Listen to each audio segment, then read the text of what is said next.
Ahora vamos a hablar con Valeria Mappelman. Ella es documentalista y logró plasmar toda una investigación en una película y en un libro sobre la masacre del pueblo Pilagá.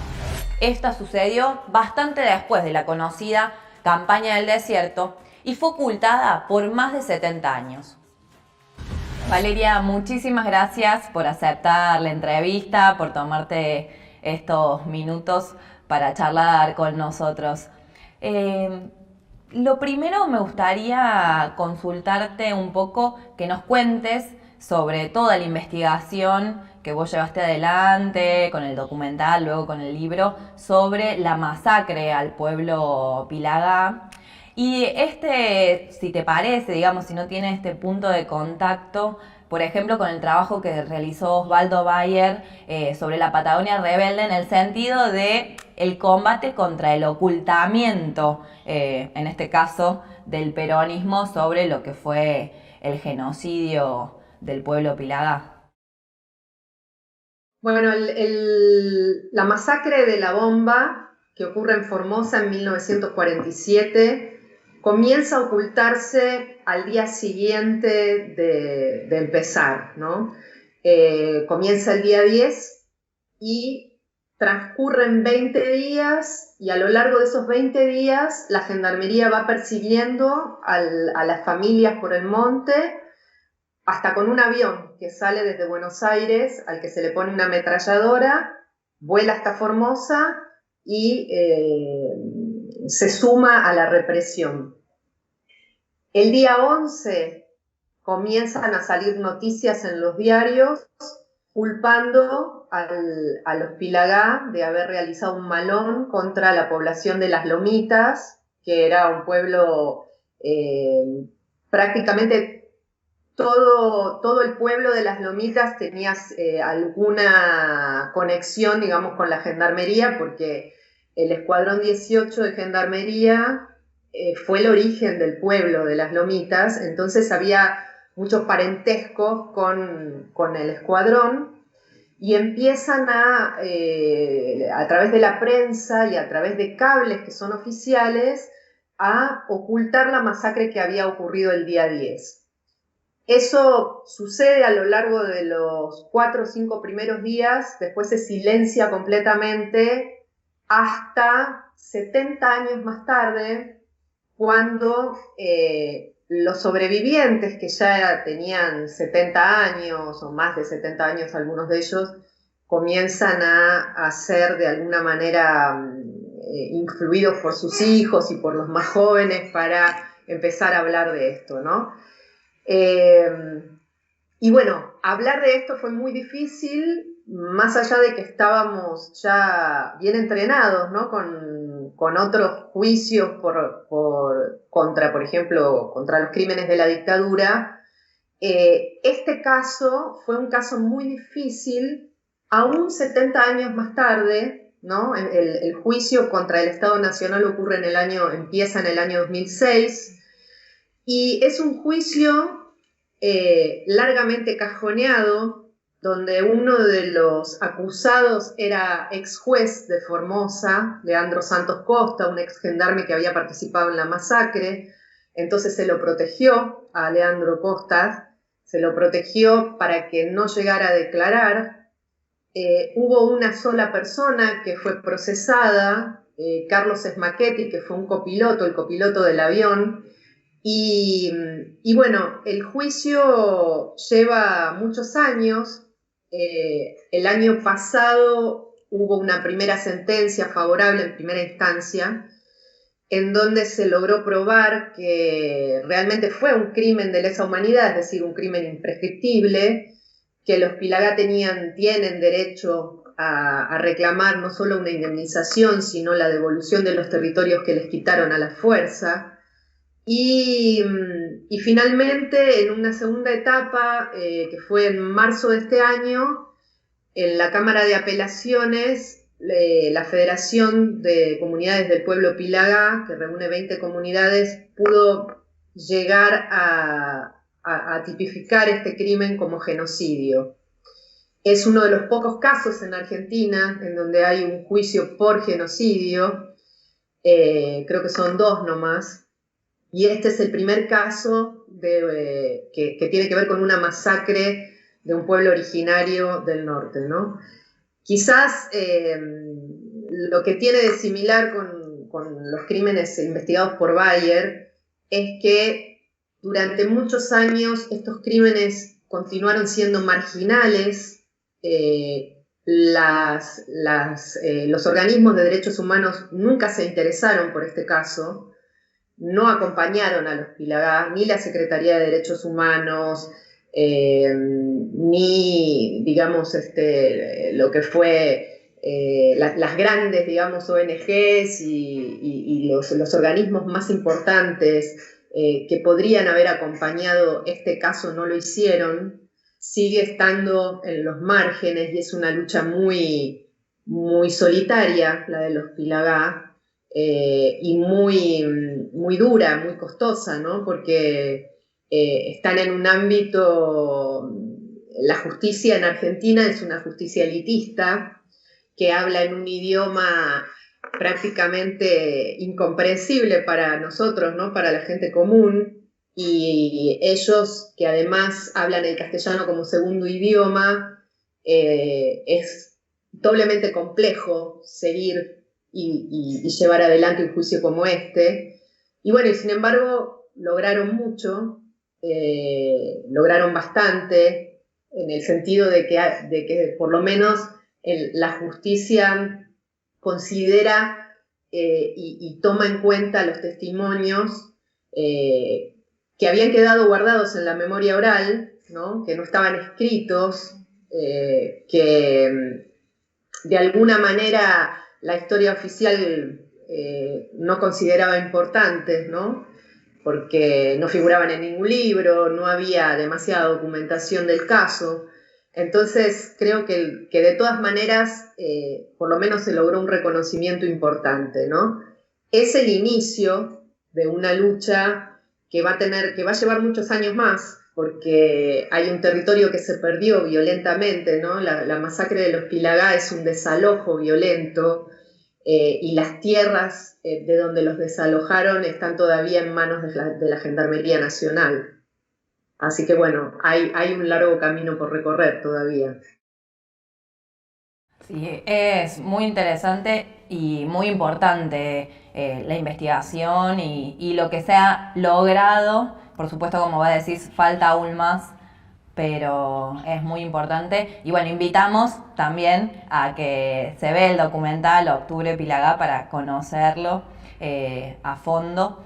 Pero además quería hacerte otra consulta en relación a la conexión, si vos ves que se establece una conexión entre la realidad que llevó a producir esa masacre, ese genocidio, y la situación que al día de hoy siguen viviendo en nuestro país, en el norte, pero en todo el territorio de nuestro país, las comunidades originarias.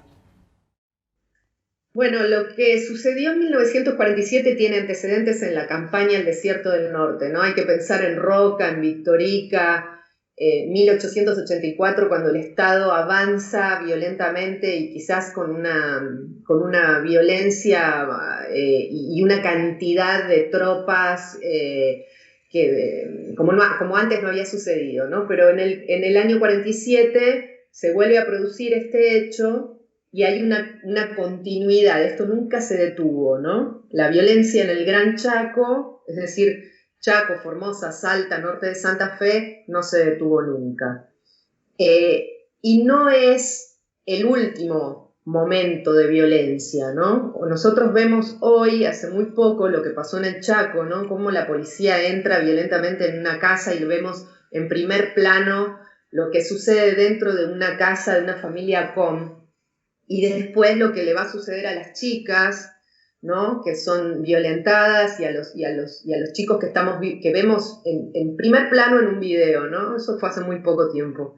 Y esto tiene que ver con una política estatal de avance sobre los territorios indígenas, de avance sobre los cuerpos indígenas, que quedan bajo control no solo del Estado en las reducciones indígenas que eran estatales, sino también de los privados que controlan esta mano de obra que es vista como un recurso, ¿no?, en el Gran Chaco para ser llevada a los ingenios azucareros, para cortar madera, para sembrar y cosechar algodón.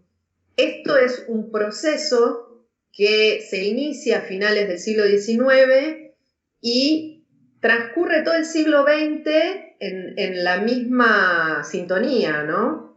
Y lo que vemos hoy, y que nos parece extraño quizás porque no reconocemos a esas familias indígenas como tales, ¿no?, porque son familias que viven en la periferia de las ciudades, pero son familias que han perdido su territorio, lo han perdido violentamente, de la misma manera que sucedieron estos crímenes en 1947 y se fueron repitiendo todo el tiempo sin parar. Vemos cómo estas familias son expulsadas hacia las periferias de las ciudades, pierden su territorio y quedan atrapadas en este sistema de explotación y de violencia que no para, ¿no? El racismo, por ejemplo, que hemos visto en estas imágenes, tiene también su origen en esta historia que todavía no hemos revisado en Argentina y que tiene que ver con estas campañas militares de expropiación violenta del territorio y de control de los cuerpos de los habitantes del Gran Chaco, cosa que está ocurriendo hasta hoy, ¿no? No podemos quizás llegar a comprender del todo por qué suceden estas cosas o con esta violencia y no hay una reacción por parte del Estado Nacional para parar esto o para remediar esto, y es porque el Estado ha aplicado esta política a lo largo de todo este tiempo, y esto que vemos hoy, gracias a que hay una familia que tiene un teléfono y puede comunicarse con todos nosotros, ¿no?, y enviarnos estas imágenes de esta tremenda violencia que hemos visto, tiene que ver con eso, tiene que ver con una política estatal,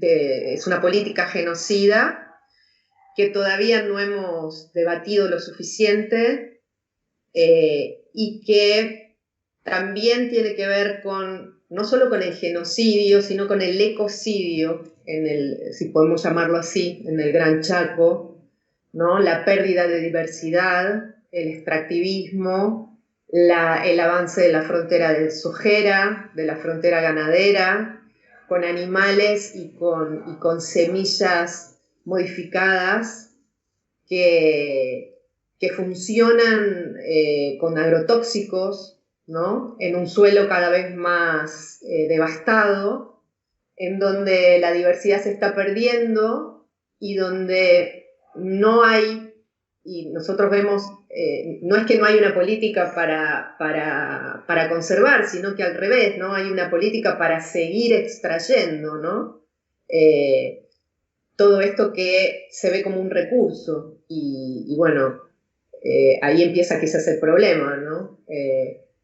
No es un recurso, sino tiene que ver con la riqueza vegetal, animal, cultural, ¿no?, que se pierde y que el Estado parece no estar dispuesto a resolver, ¿no?, o a cuidar. Sí, siendo cómplice de esa política que lleva adelante, me parece, porque por lo que vos vas expresando y al menos el acompañamiento a distintos procesos, luchas, se ve como el Estado es parte responsable justamente de avanzar sobre las comunidades, sobre sus territorios, sobre sus cuerpos. Por eso, bueno, me parecía, lo dije antes, la importancia de sacar a la luz toda esta historia pero también de las peleas actuales, fundamentalmente en este contexto donde vemos enormes movilizaciones contra el racismo, por ejemplo, en Estados Unidos, y hay sectores que plantean que acá no existe el racismo y en realidad está expresado, por ejemplo, contra toda la política contra los pueblos originarios. Valeria, quería agradecerte por, por estos minutos y bueno, seguir en contacto, por supuesto, para poder colaborar y seguir aportando a toda esta lucha que son pasos que se van conquistando, pero bueno, poder también difundirlo. Bueno, muchas gracias a vos. Y bueno, sí, les recomiendo, están en YouTube, Octubre Pilagá, así que pueden verla, está libre, subida cuando quieran. Gracias. Buenísimo. No, muchas gracias a vos. Queda claro que hay una política por parte del Estado sistemática contra las comunidades por sus territorios. Cuando nosotros planteamos que la opresión, la discriminación, el racismo están en la base del sistema capitalista, nos permite entender por qué avanzan todos estos proyectos extractivistas sin medir ningún tipo de consecuencia social, cultural, ambiental, porque solo los mueve el lucro de los capitalistas. También es entender que toda la pelea para terminar contra las acciones racistas, de opresión, son parte de la lucha conjunta contra la explotación, de la lucha conjunta contra este sistema y que va a ser la forma de poder derribarlo definitivamente.